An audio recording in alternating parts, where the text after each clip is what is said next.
নববর্ষের হালখাতা। নববর্ষ শুরু হওয়ার আগের দিন রাত্রিবেলা পুটির বাবা এসে গোপালের সাথে দেখা করে। বলে, গোপাল দাদা, কি বলি তোমায় বলো, নতুন করে এক একটা বছর আসছে আর চলে যাচ্ছে, কিন্তু আমাদের আর দুঃখ ঘুচছে না গোপাল দাদা। কি করি বলো, আনতে আর খেতে সামান্য রোজগারে আর ঠিকঠাক করে সংসারও চালানো যায় না। গোপাল বলে, বেশ বেশ, তুমি যাও, আমি দেখছি রাজা মশাইয়ের সাথে আলোচনা করে দেখা যাক কি করা যায়।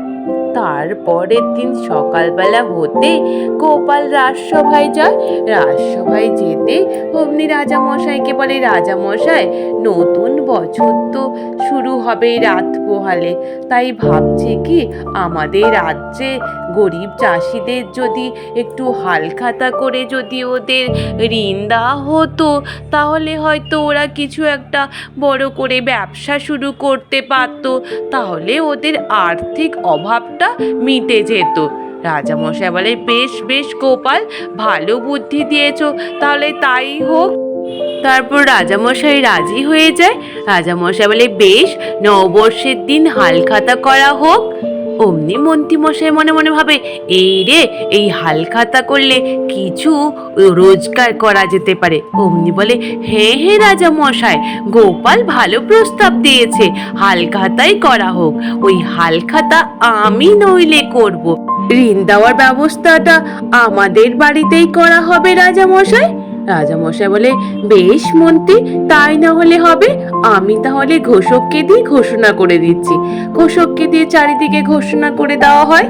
তারপর গ্রামবাসী প্রতিবেশীরা সকলে এসে গোপালের সাথে দেখা করে বলে, গোপাল দাদা, ধন্যবাদ গোপাল দাদা, তোমার জন্য আমরা এই ঋণটা পাচ্ছি।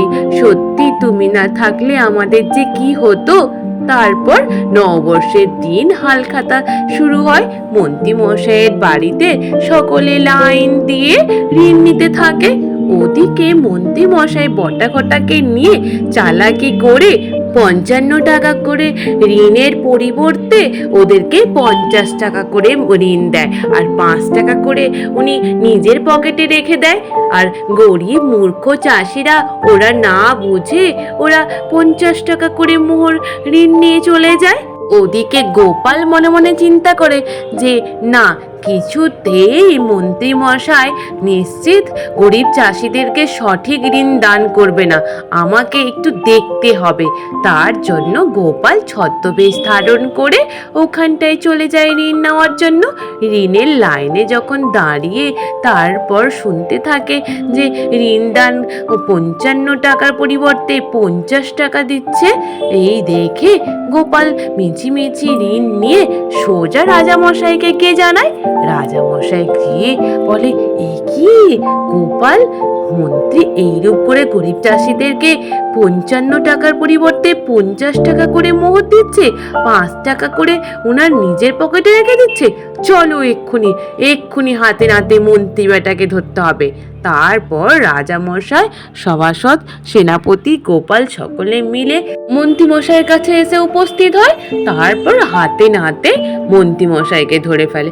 মন্ত্রীমশাই সমানে কান্নাকাটি করতে থাকে। রাজামশাই গরিব চাষিদের বলে, তোমরা এবার হালখাতা আমাদের রাজবাড়ির সামনেই নেবে, আর তোমাদের ঋণ দান করবে তোমাদের রানীমা। তারপর রাজবাড়ির দ্বারে সকলে মিলে লাইন দিয়ে ঋণ নিতে থাকে, আর রানীমা সকলকে ঋণ দিতে থাকে। আজ এই পর্যন্ত। নিশ্চিত তোমাদের সকলের ভালো লেগেছে। আর যদি ভালো লেগে থাকে তাহলে একটু লাইক আর সাবস্ক্রাইব করে দিও। আর তোমরা সকলে ভালো থেকো, কেমন? টাটা।